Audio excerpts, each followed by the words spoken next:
Bailo, walang sound. Mute po kayo. Ayan, I'm sorry, I'm sorry. Ayan, Ami Cabrera, maraming salamat. Nagre-remind yan, Ma'am Lichen.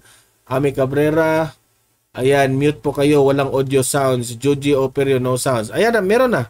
Okay, meron na. Okay, let's start. Kanina, may sounds pa kanina? Sabi ni John Amisqua Pasubilio, Don Mar, bakit iba na yung sinusuportahan? Di ba BBM ka dati? Bakit parang kinakalaban mo na si BBM? Alam mo, John Amisqua, hindi ko kinakalaban si presidente natin. Sa totoo pa nga, gusto ko pa nga tulungan si PBBM. Okay? Pro-government po tayo. Pero kung merong mali, kung meron siyang mga hindi nagawa, pupunahin natin. Okay? So ako, I don't want Presidente Bongbong Marcos to fail. Gusto ko nga na siya ay magtagumpay. Pero yung ginagawa nila kay VP Sara, nagagalit po tayo doon. Especially doon sa mga kaalyado ni PBBM, pinupuntirya nila si VP Sara. Okay? So nagagalit tayo doon. Pero hindi ibig sabihin, hindi na ako supporter ni PBBM. Nagsusupport ako sa gobyerno. Pero nagagalit po tayo kay PBBM dahil po yung mga pangako niyang nag-promise siya during the campaign, hindi niya tinutupad. Okay? Yun ang klaro ha. Junior Casilla, good afternoon sir. So pag-uusapan nga natin, baka na kanina na baka kanina hindi nyo narinig. Unahin natin yung pag-usapan natin yung ulit tayo. Okay. Una nating pag-usapan itong bumati nga birthday wish itong si PBBM. So alam ko naman itong mga Dilawista. Tinatawag natin silang Dilawista. Kasi ito yung mga dilaw na nagpapanggap na loyalista. Nagagalit na naman sila dito. Bakit bumati itong si Presidente Bongbong Marcos? Nagagalit sila. Nagpatakbo sila ng VP Sara resign movement, pero yung pinapaalis nila mahal pa rin ng Pangulong Bongbong Marcos. O paano yan? Binabati pa nga sa Facebook page ni PBBM, di ba? So pangalawa nating pag-uusapan itong ngayong linggo, ngayon.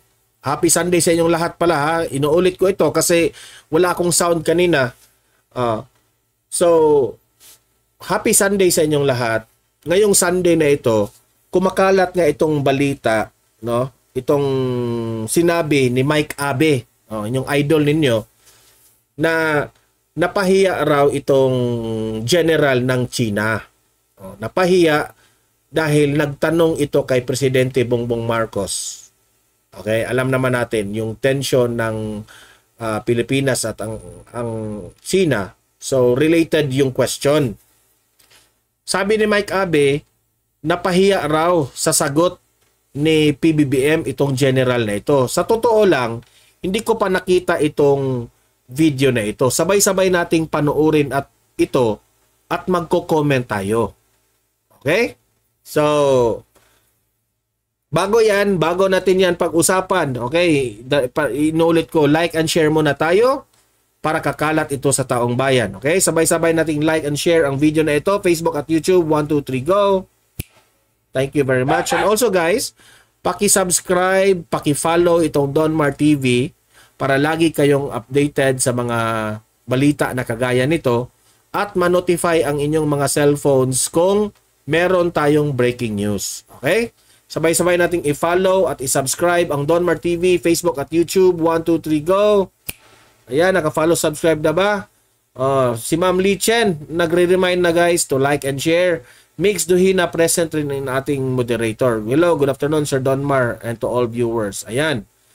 Sabi ni John Amisqua Pasubilio, tama ka kasi ganun din ako. Pero kaya lang, wala na talaga akong tiwala kay BBM. Puro kasinungalingan yung mga salita ni BBM. Yun nga ang ipinagtaka natin, John Amisqua Pasubilio. Okay? Pero hindi pa naman ako nawala ng trust kay PBBM. umaasa pa rin ako na tutulungan niya ang taong bayan. Kaya nga, binabantayan natin ang every galaw ng ating gobyerno. Hindi lang kay PBBM, ha? Lahat ng mga government officials. Dan TV, tama yan sir, ginagawa mo, mali, ituwid natin. Correct. Maraming salamat, Dan TV. LV Cell, good afternoon sir, I'm watching from Abu Dhabi. Ayan, shout out sa mga kababayan natin sa Abu Dhabi. Headed by LV Cell. Norberta Bayaka, I like your attitude, principled, Don, you're neutral. Okay, maraming salamat Norberta. Kaya nga, mahirap kasi kami mga vloggers, ewan ko lang sa ibang mga vloggers ha, pero ako, unfair naman siguro kay Presidente Bongbong Marcos kung lagi natin siyang pupunahin. Okay? And it's also unfair rin kay VP Sara na hinahayaan lang natin na mga kaalyado ni PBBM, siya yung punteriya, lagi siyang binabatikos. Di ba? So, kung saan yung makita natin na mali, syempre, sa aking opinion, i-react ko talaga yan. Ako, I don't wanna be biased. Ako, nagsasalita lang ako ng katotohanan. Ako, kusang loob akong sumuporta kay former President Duterte at ni Vice President Sara kasi may napatunayan na. Exhibit nila kung ano ang mga developments ng Davao. Di ba? Pero si Presidente Bongbong Marcos, wala tayong nakita na development sa kanyang lugar. Ngayon na na-presidente siya, dapat nating bantayan siya. Okay? So, yun ngang, to be fair, yun ngang mga akusasyon laban kay PBBM patungkol po sa gumagamit si Presidente Bongbong Marcos ng ipinagbabawal na gamot, hindi nga ako maniniwala dyan kaagad kung walang ebidensya. Kasi it's unfair kay PBBM. So dapat tayo dito neutral po. Lahat ng mga sasabihin natin dito sa ating vlog, kaming mga vloggers, we must be responsible kung ano yung ibitaw naming mga salita. Okay? Kasi hindi maganda yung ikaw, vlogger ka, maraming nanonood sa inyo, tapos gawa-gawa ka lang ng kwento. Gawa-gawa ka lang ng mga istorya. Okay? So, hindi siya maganda kasi yung habol mo, maraming manonood sa inyo. Diba? Ako, hindi ako ganyan. Lahat siguro ng vloggers gusto ng maraming manonood. Pero, unfair naman na yung ang aking sarili lang ang aking iisipin na maraming manonood sa akin kapag gagawa ako ng kwento. Unfair naman on the part sa politician na ginawa natin ng kwento. 'Di ba? Ang akin dito, kung ano yung ibinabalita ng mainstream media o ano yung pinag-usapan ng lipunan ngayon, yun ang ating ire-react at i-comment. At wala na akong pake kung maniniwala kayo sa akin o hindi dahil sarili ko yung opinion. Kung meron tayong diferensya sa opinion, wala na akong magagawa dyan. Okay? Hindi naman ko kayo pinipilit kung meron kayong ibang opinion kisa sa akin. Okay? So, malinaw yan ha? So, agad, simulan natin itong una nating topic. Galit na naman itong mga dilawista. Dahil binati ni Presidente Bongbong Marcos ang kaarawan ni VP Sara. So, ito yung balita. Pasok! Nagpaabot ng pagbati si Pangulong Ferdinand Marcos Jr. para sa pagdiriwang ng ika-46 na taong karawan ngayon ni Vice President Sara Duterte. Sa isang mensahe, sinabi ng Pangulo na pinalakas na ng sipag at pagmamahal sa bayan ni VP Sara ang ating mga kabataan at mga guro. Hiniling din ng Pangulo kay VP Sara na ipagpatuloy nito ang isang matatag na edukasyon sa ilalim ng bagong Pilipinas. Ayan. Kasama rin sa nagpaabot ng pagbati sa kaarawan ng Vice Presidente ang Presidential Communications Office.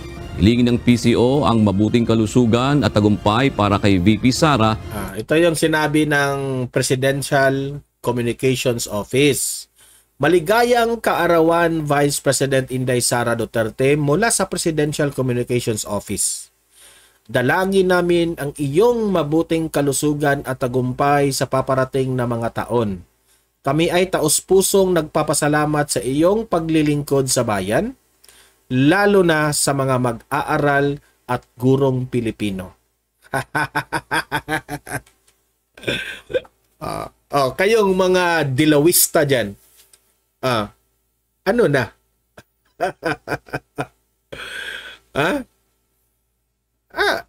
Kayo ang nagsabi na hindi effective si VP Sara bilang Department of Education. Gusto pa nyo nga pang iparesign si VP Sara bilang DepEd Secretary. Pero bakit ganito ang mga sinasabi ng Presidential Communications Office? Taos-pusong nagpapasalamat sa iyong paglilingkod sa bayan, lalo na sa mga mag-aaral at gurong Pilipino. Kayo pala yung fake news, mga dilawista na birit ng VP Sara Resign Movement. Nakakahiya kayo. Ayan Presidential Communications Office. Sino ngayon ang fake news? Kayo. 'Di ba? Nagkakalat kayo. Hindi na ba kayo nahiya kay Presidente Bongbong Marcos? Yung mga vloggers dyan, yung mga nagtipon-tipon na mga vloggers na VP Sara Resign Movement, hindi na ba kayo nahiya sa inyong maamo na si PBBM at pati itong grupo ng Malacanang, pinuri si Inday Sara Duterte. Pinuri po siya. Ngayon, ano kaya ang masasabi ng Malacanang?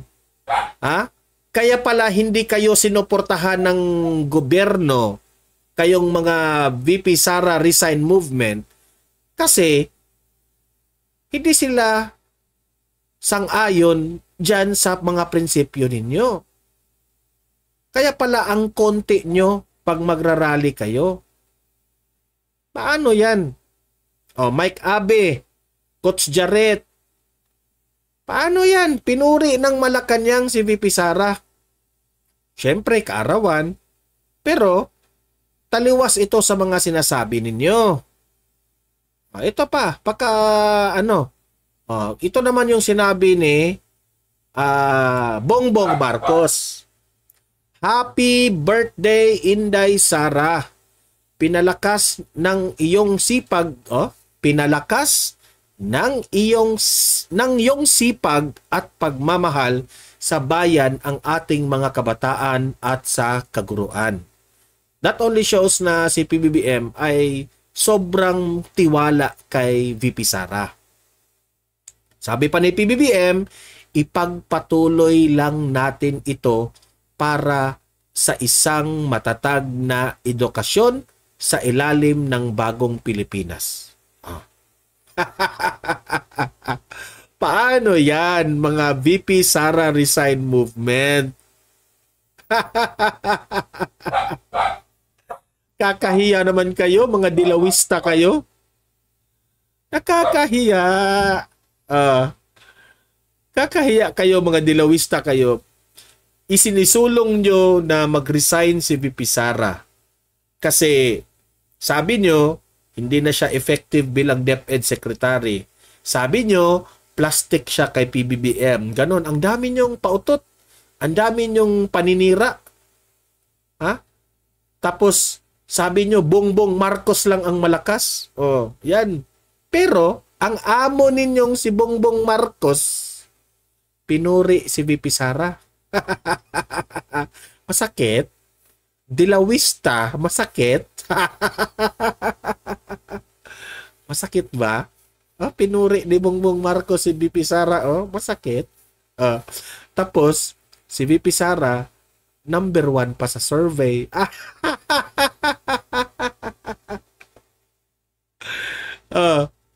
Number 1 in all categories si VP Sara sa survey. Tapos sabi nyo, VP Sara resign movement.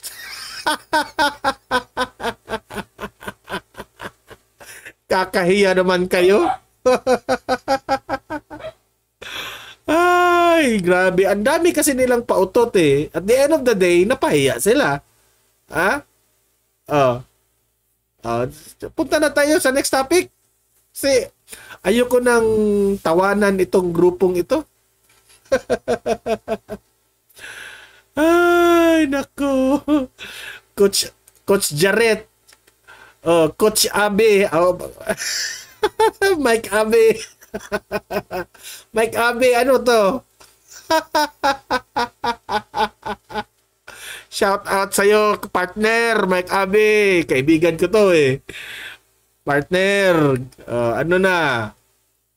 Ang tanong,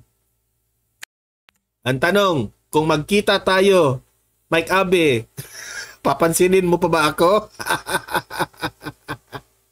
Partner, yan ang sabi niya sa akin eh. Kapag mag-comment ako sa vlog na, kasi idol ko yan si Mike Abe eh. Pero yung mga wala sa hulog niyang mga vlog, comment niya, pupunahin ko yan. Partner, ano na to?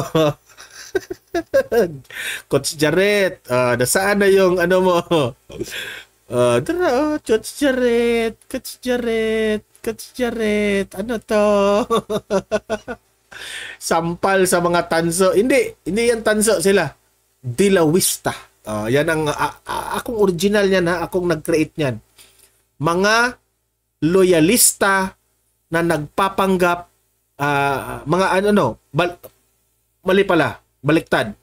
Mga dilaw na nagpapanggap na loyalista. Kasi yung mga loyalista, di ba? Kayo, mga loyalista kayo dati. Mga matatalino yung mga loyalista. Ang totoong loyalista, matalino yan. Okay? Sila, itong mga supporters ngayon ni PBBM, dilawista. Sila po ay tinatawag na dilawista. Dahil ito yung mga supporters ni Leni Robredo na kumampi na kay PBBM. Sabi ni Donato Justiva, si Mike Bingador yan. Peter, umalis sa SMNI kasi siya ang boss at Apollo Kibuloy. Tao lang niya. Hanggang ngayon, bitter pa. Correct. Kasi, kaya, sa kanyang mga vlogs, pabor siya doon kay Riza Hontiveros. Pwede rin kaliwista. Pwede rin pinklawista. Yan sila. Yung mga supporters ng Bagong Pilipinas Unity Team na sumuporta kay PBBM ngayon, noon sa kampanya, lahat yun DDS na yun eh. DDS na yun. Yang mga nananatili dyan, si Mike Abe, dilawista na yan sila. Tingnan nyo yung vlog niya. Pinuri niya yung mga dilawan. Sige, punta na tayo dito. Sabi po ni Mike Abe, nag-viral ito ngayong linggo, na sabi ni Mike Abe na yung question and answer session sa Singapore, no, Shangri-La Dialogue, napahiya raw itong general ng China. Okay? Sarap mong mangasar, Donmar. Yun ang katotohanan eh. Tanggapin nyo na lang. Napahiya raw itong general na ito. Sabi ni Mike Abe. Sa sagot ni Presidente Bongbong Marcos. Hindi ko pa ito napakinggan buong buo. Okay? So sabay-sabay nating pakinggan, panoorin itong napahiya raw na general from China sa sagot ni Presidente Bongbong Marcos. Okay?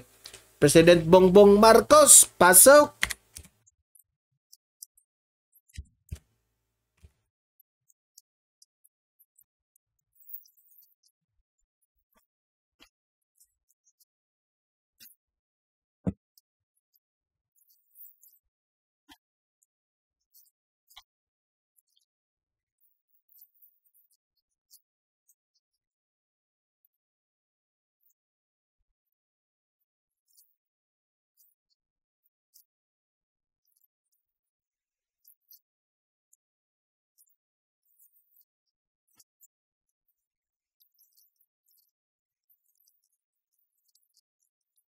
So ito yung sinabi ni Mike Abe na napahiya. Okay? So paano pakinggan natin?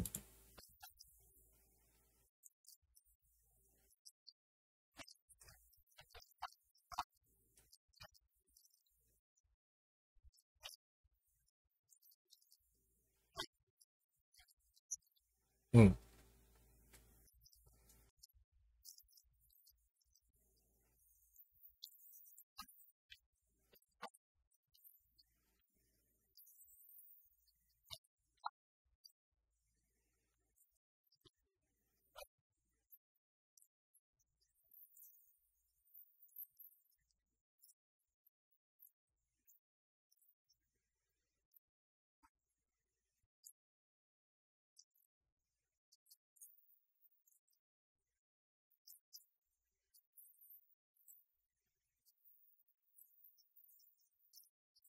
So ibig niyang sabihin, ni-recall niya kung ano yung pinirmahan ng tatay ni PBBM.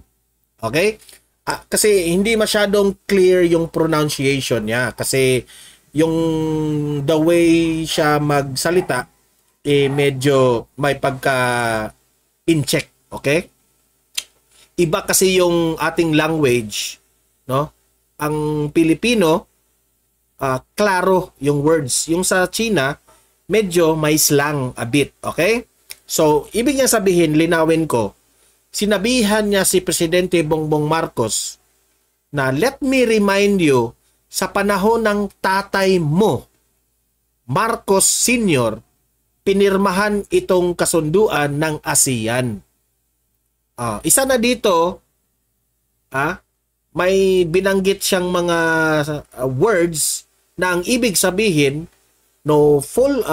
walang gagamit ng mga, ni-remind niya si PBBM na walang gagamit ng mga dahil mutual respect sa ASEAN, sa mga involved dito, it's very clear raw, klarong-klaro raw, sabi ng general na ito, na hindi tayo gagamit ng yung military, yung walang away sana. Okay? I-rewind ko konti ha. So yung pinatutungkol niya hotspots na yan, yun ang EDCA ngayon. Okay, i-rewind ko muna. Rewind ko muna.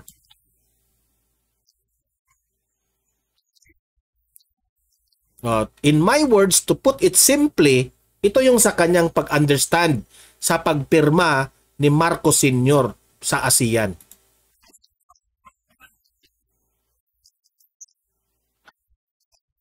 No use of force. Okay? No use of force. Meaning,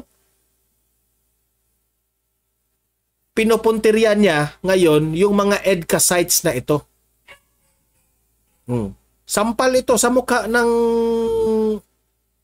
presidente natin kasi ang tatay ni PBBM pormirma na walang ganyan. Okay? Yan ang ibig niyang sabihin.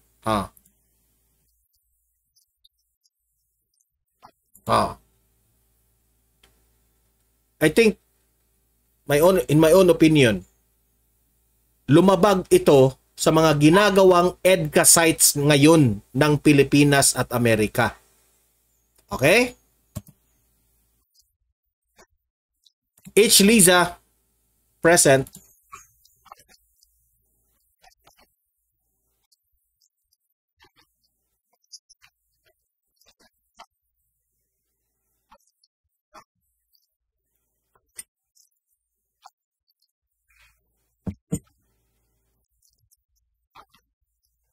And sinabi ng general na yung pinirma ng tatay mo, Presidente Bongbong Marcos, we cherish it a lot. Vinalue nila. Okay?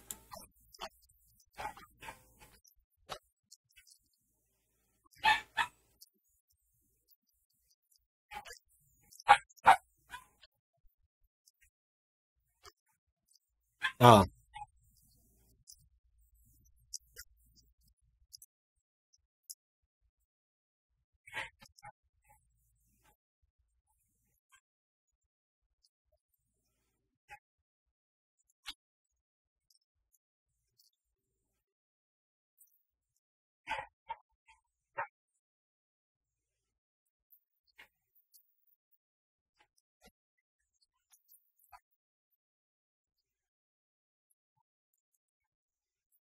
Ang sabi niya, no, na ang nangyayari ngayon, taliwas ito sa pinirmahan ng tatay mo. Ang pinipirmahan ng tatay mo, long-lasting peace. Okay? Pero bakit ngayon, Presidente Bongbong Marcos, nagtayo kayo ng EDCA sites together with the Americans? Bakit tumaas ngayon ang tensyon? Bakit it's very obvious na naghahanda ang Pilipinas at ang Amerika para dito sa China.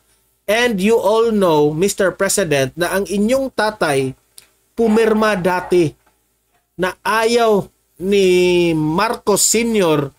na makipag-away dito sa China. The Chinese people cherish it a lot noong pumirma si Marcos Sr. sa ASEAN na kasunduan na yan. Let's say hindi kasunduan.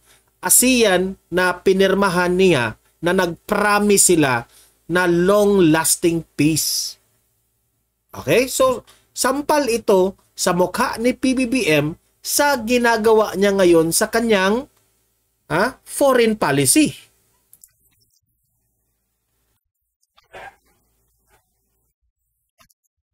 Okay, so pakinggan natin si PBBM kung talagang napahiya itong general na ito. Okay? Kung paano ito sasagutin ni Presidente Bongbong Marcos. Okay, play.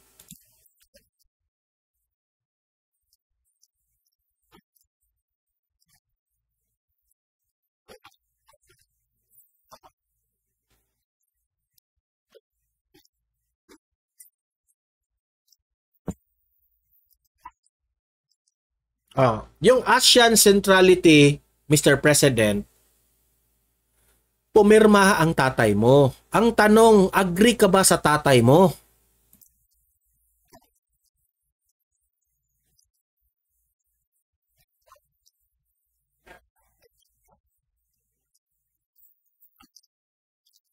Kasi sa speech niya, kahapon, inexplain natin yung speech ni PBBM, di ba?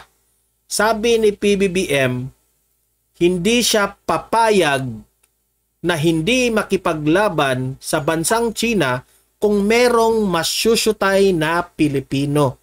Ma-Coast Guard mayan o masundalo mayan o ma-civilian mayan. That means, lalaban. Yun, di ba?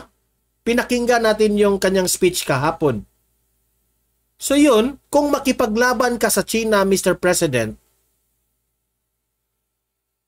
meaning to say, magkaiba kayo ng prinsipyo ng tatay mong si Marcos Sr.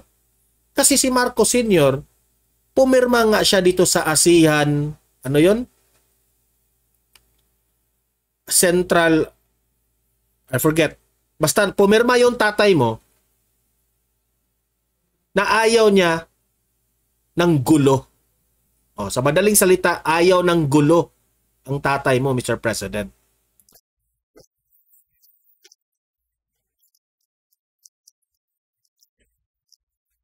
ASEAN centrality. ASEAN centrality. Baka makalimutan ko yan.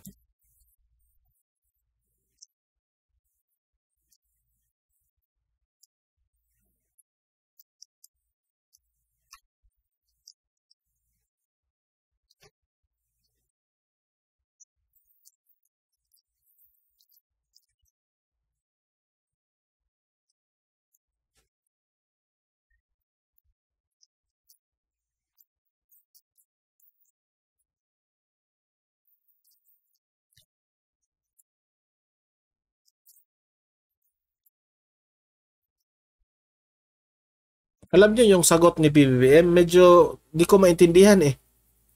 Medyo ang daming mga words na bulaklak.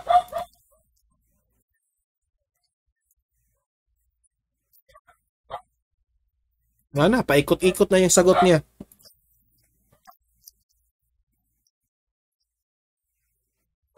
So, ang ipinagmalaki ni PBBM is yung bakit raw naitayo yung ASEAN? Let's go back raw. Ano ang layunin ng ASEAN? Yun ang kanyang rebut dito. Ang reply dito. Baka nakalimutan nyo raw. Parang ganyan ang ibig sabihin ni PBBM. Baka nakalimutan nyo bakit naitayo itong ASEAN. Yun ang kanyang sagot, ha? I-explain mo, Mr. President, ano ba ang layunin ng ASEAN? In-explain niya, pero medyo ang daming bulaklak kasing mga words eh.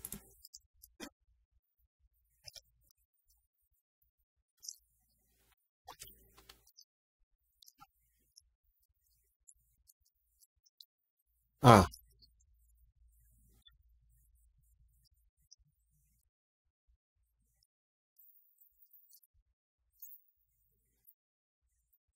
So, sa madaling salita, sinabi niya, magkaiba raw yung sitwasyon noon at ngayon. Pero hindi niya nasagot ng maayos. Mike Abe, ito ba yung sinabi mo na napahiya? Hindi naman napahiya. Ikaw naman, ine-exaggerate mo lang eh. Baka thumbnail lang yun, baka title lang yun, no? Pero sa akin, ang sagot ni PBBM, ang sagot niya sa general, sabi niya, parang hinayaan niyang magsagot ang general sa kanyang isip na sinabi niya, ano ba talaga ang purpose? Bakit itinayo itong ASEAN? Okay? Yung pinirmahan ng tatay ko, magkaiba kasi noon at ngayon na sitwasyon. Yan ang sinisimplify ko lang yung kanyang answer.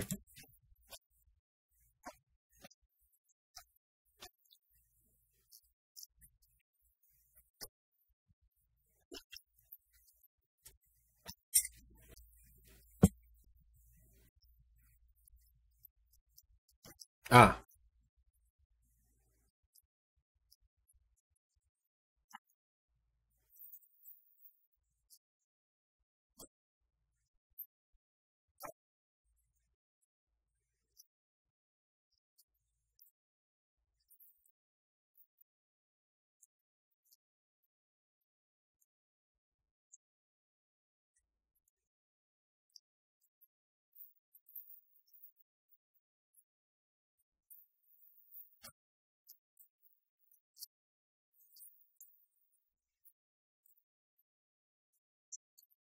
Alam nyo, Mr. President, lumayo ka na sa question eh.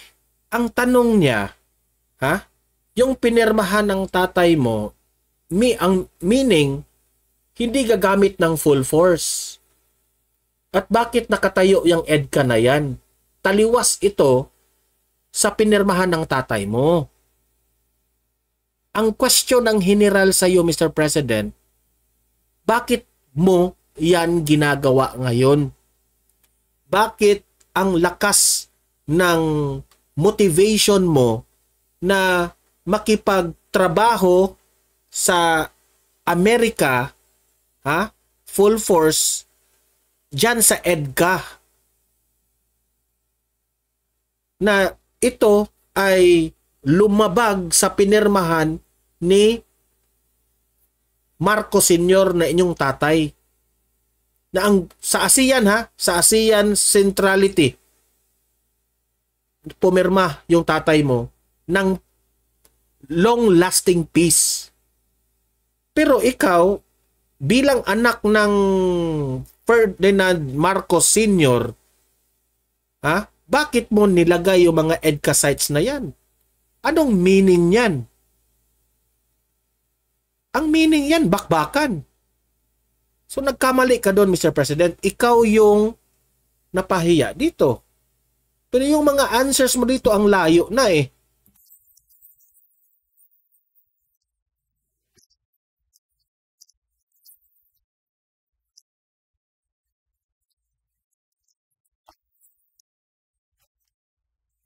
Dinamay niya ang entire world. Hindi na ASEAN.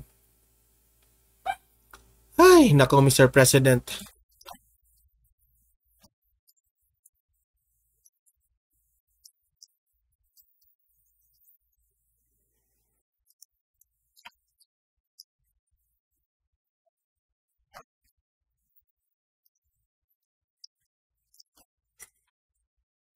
Okay, so yun eh.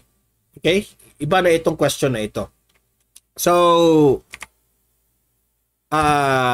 yun ang pulot dulo ng question na yun. Okay, let me summarize ha. Ang tanong ng general, sabi niya, yung tatay mo, Presidente Bongbong Marcos, pumirma noon sa ASEAN Centrality. Ano bang ibig sabihin ng pumirma siya sa ASEAN Centrality? Pumirma siya doon sa kasunduan, o kasunduan ba ang term niyan, basta ASEAN Centrality, na long-lasting peace. Meaning, ibig sabihin, the motivation na hindi gagamit ng full force. Meaning yung military force. Okay? At long-lasting peace. Klarong-klaro yan. Okay? Bakit ngayon, Mr. President, iba ang mga ginagawa mo ngayon sa pinirmahan ng tatay mo? Because it's very obvious na ikaw ang anak, dapat susunod ka sa mga prinsipyo ng tatay mo. Dahil sa mga speeches ni PBBM, pinuri nyo nga pa yung tatay mo. 'Di ba? So, ang tanong ng general, agree ka ba sa pinirmahan ng tatay mo dati sa ASEAN Centrality? 'Di ba? So, ang sagot ni Mr. President Bongbong Marcos, magkaiba kasi ang nangyari noon. So, ibig niyang sabihin, yung pumirma ang kanyang tatay at that time, nung buhay pang tatay niya, iba raw ang sitwasyon ng Pilipinas at ang China noon sa sitwasyon ngayon na siya ang presidente sa ng Pilipinas. Conflict with China. Magkaiba raw yung sitwasyon sa kanyang tatay at sa kanyang pamumuno ngayon. In short explanation. Okay? Tapos sabi niya, ano pa yung ma-recall ko sa sinabi ni PBBM? Sabi niya na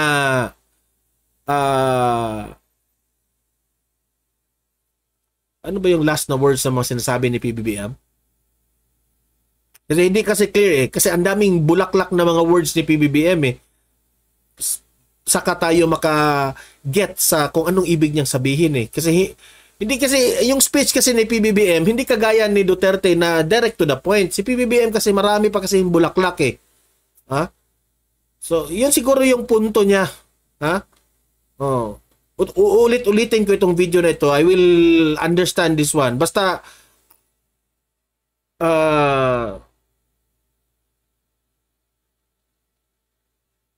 taliwas ito sa mga sinasabi niya sa speech niya kahapon na makipaglaban raw siya sa China in case if merong masyusyutay na Pilipino. Di ba?